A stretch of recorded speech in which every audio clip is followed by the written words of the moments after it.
हर कहानी की एक हैप्पी एंडिंग हो ऐसा ज़रूरी नहीं। कुछ कहानियाँ किरदार में ही ऐसी लिखी होती हैं कि उनकी एंडिंग होती तो है मगर भगवान के अनुसार। आज की ये सत्य घटना ममता जी की है जो प्रतापपुर की रहने वाली है। वो बताती हैं कि उनकी शादी हुई। शादी के कुछ टाइम तो सब कुछ सही चला। उसके बाद वही बच्चे का प्रेशर हो गया। बच्चा हुआ नहीं और उनके डॉक्टर ने उनको बताया कि आपको कोई ऐसी प्रॉब्लम तो नहीं है, लेकिन फिर भी कंसीव करने में आपको थोड़ी प्रॉब्लम तो हो ही गई। उनके पति अपने दिखा दिखा के थक चुके थे। करीबन शादी के 4 साल हो गए। उनके पति ने कहा अब मैं तुम्हें कहीं नहीं दिखाऊंगा, जो होगा देखा जाएगा। लेकिन उनकी सास चाहती थी कि उन्हें एक पोता हो। इसके लिए उन्होंने पंडित को दिखाया। पंडित ने कहा आप लड्डू गोपाल रखिए, सुना है उनसे मनोकामनाएं पूर्ण होती हैं, और भी बहुत से तंत्र मंत्र कहे, लेकिन लड्डू गोपाल वाली बात उन्हें सबसे ज़्यादा पसंद आई। तो उन्होंने अपनी सास से कहा, लेकिन सास ने साफ मना कर दिया।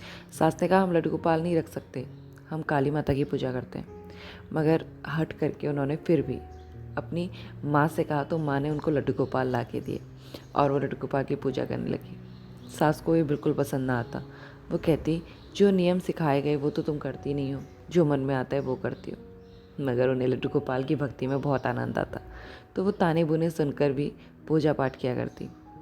अब शादी के 5 साल हो गए और उन्हें गर्भवती होने की खुशखबरी मिली।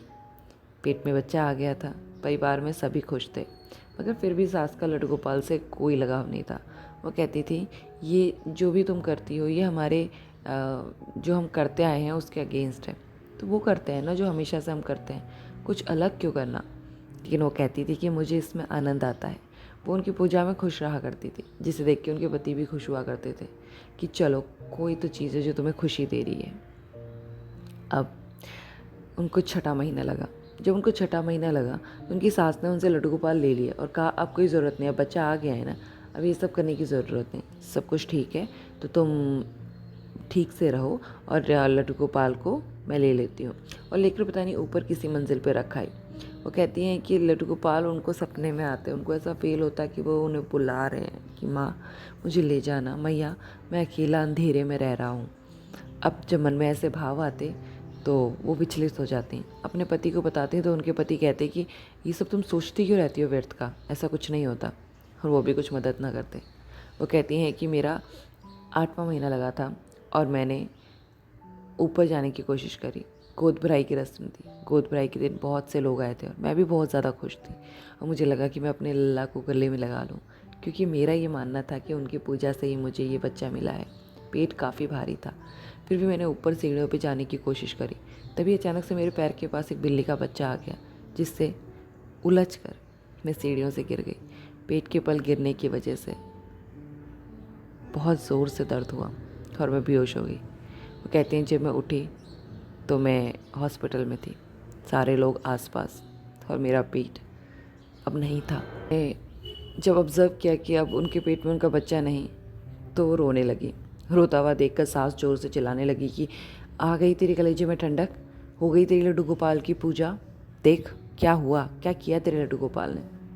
ममता जी कहती हैं मैं जानती थी कि मेरे लड्डू गोपाल ने नहीं किया है, लेकिन फिर भी हकीकत को कोई टाल नहीं सकता।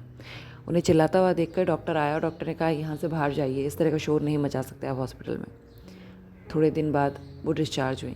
जब वो घर गई तो घर में किसी ने भी उनके साथ अच्छे से बर्ताव नहीं किया। उनकी माँ भी उनके साथ घर आई थी।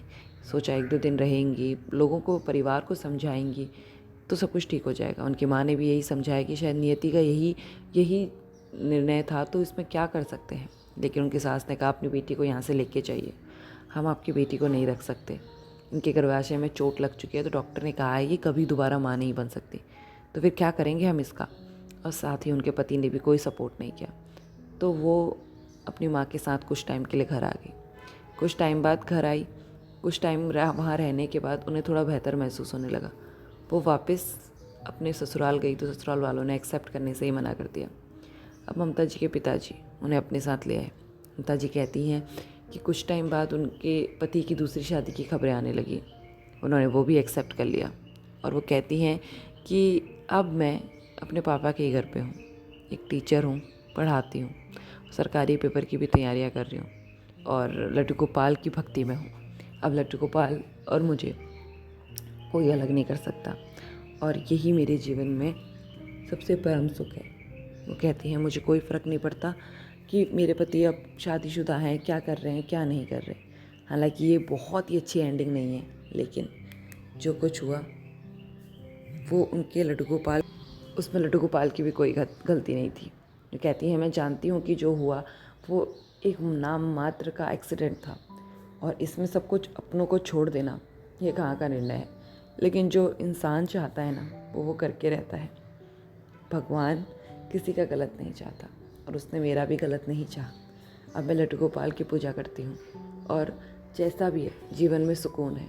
कहती हैं मुझे सब कुछ तो नहीं मिला, लेकिन जो वो मिल गए जो मुझे शायद जीवन की जीने की एक राह दे रहे हैं। एक दिन मैं सरकारी अफसर ज़रूर बन जाऊंगी, लेकिन तब तक मुझे लड्डू गोपाल की भक्ति में रहना है और अपने जीवन को अपने माता पिता के साथ ही निकालना है, क्योंकि माता पिता का भी कोई बच्चा नहीं है। तो मैं ही हूँ उनका अंतिम सहारा और शायद यही भगवान की मर्ज़ी थी। आज की सत्य घटना थोड़ी दिल को लगने वाली थी। अगर पसंद आई तो लाइक बटन पे क्लिक कीजिए, share with your friends, subscribe the channel for more. और जल्द लौटूंगी एक चीज़ सत्य घटना के साथ। तब तक अपना ख्याल रखिए, लड्डू गोपाल की भक्ति में लगे रहिए और कमेंट में लिखना ना भूलिएगा। श्री कृष्णा, राधे राधे।